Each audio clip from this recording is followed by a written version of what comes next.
Welcome back to the Dividend Diplomats YouTube channel, everyone. Lanny, Bert, you know us. We're the Dividend Diplomats. Lanny's repping the swag. Sold at the store. Go down below the, right above the comment section, Lanny, but below the description. That's where you'll find our swag shop. But that's not why you guys are here today. Today, in our video, we are going to talk about a potentially undervalued dividend king. That's right, Dividend Royalty, a company that's in a dividend king that has increased its dividend for 60 years. Is it time to buy? Let's find out. Take a nice sip out of that Dividend Diplomats coffee mug, but smash that subscribe button. Give this video a nice thumbs up. Bert the Hurt and Lanny are over here talking to you about a dividend king that is now at some solid levels. Is it time to buy this dividend stock? Bert, let them know, brother. Yeah, that's what the whole point of this video is going to be, right, Lanny? That's the point. We are always on the lookout here for undervalued dividend growth stocks to buy. This was another wild week here in the stock market. The S&P 500 was down almost 3% over the last 5 days. Market continues to slide, and after starting the year at about 4,800, we are now, at almost 4,200. The S&P 500 dropping nearly 600 in value. Insane. So guys, I mean, obviously record inflation numbers, 7.9%. I know filling up my gas, it was close to $80 for the full tank. I know it's hit record numbers on the price per gallon as well. Here in Northeast Ohio, it's fluctuated between 4.099 to 4.199 typically. It's absolutely wild. I mean, obviously, there are some concerns with everything going on with Russia, Ukraine, with inflation. Interest rates are now looking like it might not just be 25 basis points. It could be 50 basis points when the Fed talks next week. We don't really know. It's a crazy time to be an investor. Yeah, so pay attention come, Wednesday of this upcoming week. And really to see what the Fed's about to do with an interest rate. More than likely, it's going to be a 25 basis point hike. Obviously, there still are supply chain issues, and consumers, us, the buyers, are seeing that at the grocery store, seeing that at the pump. Obviously, with Russia and Ukraine, that has caused the dramatic and insane increase in the price per barrel of oil, which is really why you're seeing that paired up with inflation and supply chain issues. So you've got this pretty much a hurricane, tornado, all wrapped into one, but that also has led to dividend growth stock opportunities. And Bert, we're talking an iconic company here, one that has finally hit some good yield levels to go with that kind of modest growth rate, but they have one of the longest dividend growth streaks I've seen. Yep. That's right. They're a dividend king, increased that dividend for 60 plus years. The company we are going to talk to you today about is Coca-Cola, ticker symbol KO, one of the iconic brands worldwide. Everyone's drinking Coca-Cola somewhere. You see it domestically, internationally. It is great. Some of their obviously major brands include Coke, the Coke products. They got Sprite, Fanta, Dasani, and Smart Water from the bottled water standpoint. Minute Maid and Powerade to combat Pepsi's Gatorade. I mean, it's interesting stuff. They have a very strong brand portfolio. Head to head, they match Pepsi right up 1-to-1. It's fantastic. Yeah, and on top of that, they bought one of the biggest coffee brands in Costa a couple of years ago, about 3 years ago, I believe in 19, just before the pandemic. Obviously Warren Buffett loves Coke stock. He's owned and, bought Coke stock for forever now. And those dividend checks must be pretty hefty for good old Oracle of Omaha. Now, the question is, will that dividend check look pretty tasty right now? And Bert, when we look at Coke, what metrics are we using here? We're using the 3 metrics of our stock screener and that bonus metric, the PE ratio less than the S&P 500, payout ratio less than 60%. History of increasing your dividends, and that bonus metric is the dividend yield. So we're going to look at those metrics. We're going to run them through, see how they perform, and we'll also pull up their company's last earnings release to give a quick overview of what's going on with revenue, net income, and from the balance sheet perspective. I love it, Bert. Obviously we're doing this with the close of the stock price as of March 11th, and they're trading at $57.92. Now, Bert, they did already announce a dividend increase this year back in February. I believe it was about 5%, right? Yep, they increased that quarterly dividend from 42 cents to 44 cents. They were one of the flurry of companies that announced dividend increases at the end of January and beginning of February. So a very solid dividend increase. Typically, we'd say that outpaces historical inflation of late, but that is not the case this year, interestingly. But as you'll see when we get through some of the metrics there, it's not bad for Coke standards. So should we go into that stock screener, Lanny? Should we go through that, or do you think we want to go through earnings first? What do you think? Let's touch a little bit on maybe some of the latest financial highlights. I know net revenue, that was up 10%, for the quarter and 17% for the full year. But when you look at the organic, revenue standpoint, what did that look like, Bert?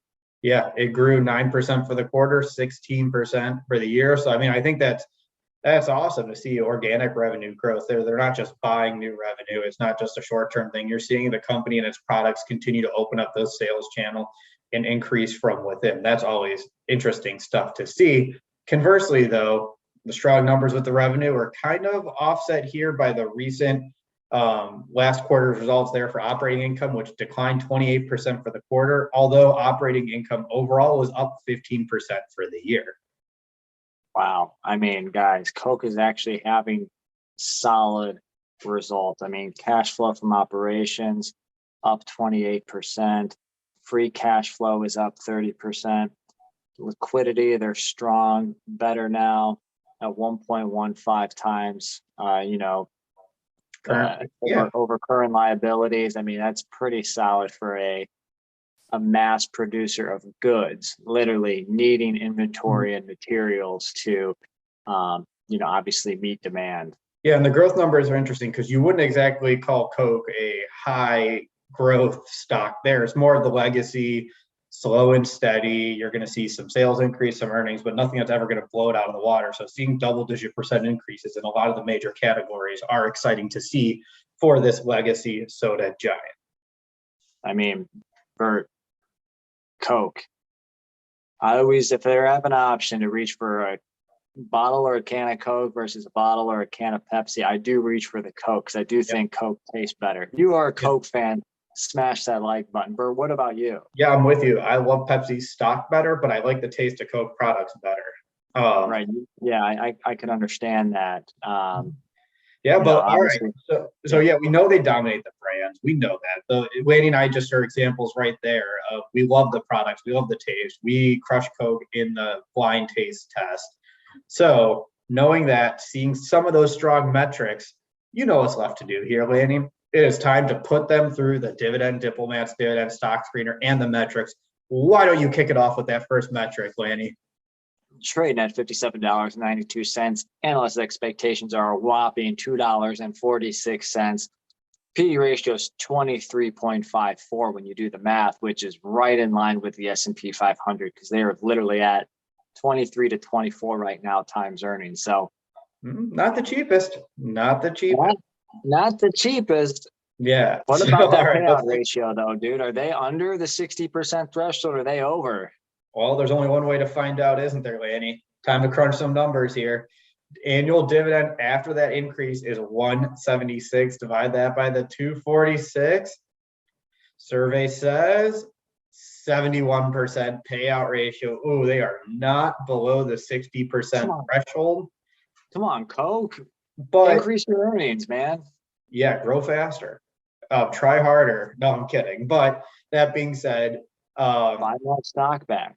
Yeah, let's go into the third metric here. Let's move into that dividend growth history. All right, Laney's already level set. They've announced a 5% dividend increase so far this year. We know what they did this year in their recent one. Let's look at their 5-year average dividend growth rate and see how that compares to their historical mark. 5-year average, 3.72%. That's why I was teasing it earlier. Compared to Coke's historical average, this actually was a pretty solid dividend increase, which is kind of funny. Huh. Yeah, obviously much better than their historical average at the 5%. mean, but you can't argue right now with that growth streak. I mean, there's just not that many companies this big that have grown their dividend this long. Obviously, Johnson & Johnson comes into play to really give KO the knockout, the Coca-Cola a run for its money. Johnson & Johnson, I think, is a better dividend growth stock, and I think you would agree. I very much agree. Although I like the taste of Coca-Cola products better than Johnson & Johnson products. You do love those Band-Aids. Yeah, they taste great. The flavored Band-Aids. Now, but Bert, so the bonus metric, the dividend yield, this is where things may have tasted a little sweeter with Coke.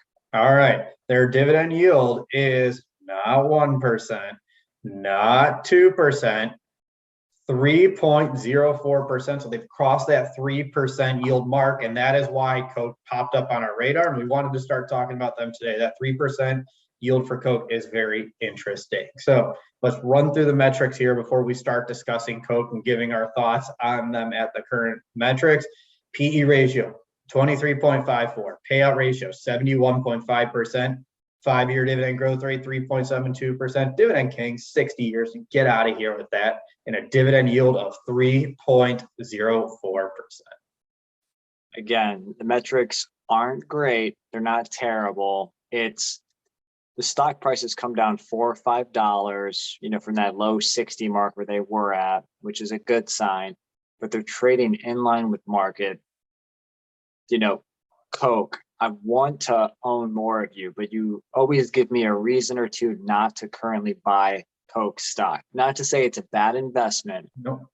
but the growth rate, the payout ratio, and the lack of knowing how much that dividend's going to grow in the future gives me pause. Yep, I'm with you. I'm not going to be running to add Coke to my watch list. I'm probably going to pass on them unless they keep falling. That being said, if you are a beginner investor and you are looking for a foundational type dividend stock to put into your portfolio that you can buy, you can set, and you can forget for years to come, Coke, while it may not be the cheapest, is an option to consider because they have increased that dividend for 60 years because of that strong brand presence. Don't want to say never invest in them. If you're looking for that foundation stock, it might not be a bad option. Couldn't agree more, guys. So let us know in the comments if you own Coke stock.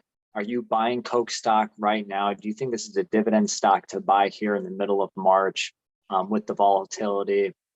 Give us a thumbs up. Definitely subscribe to the video. Do you like Coke or Pepsi better when you're doing the blind taste test? Are you with us or are you with the Pepsi fans on that one? Are you with us? Are you against us? Yeah, absolutely. And again, as you said, Lanny, subscribe to our channel. Everybody, Coke may not be on our watch list, but there are plenty of other great dividend stocks out there. And we're going to keep producing videos. We're going to keep doing our best to help uncover and find undervalued dividend growth stocks to buy. That's what it's all about right now. That's what it's all about. That was Bert and Lanny from the Dividend Diplomats. Over and out.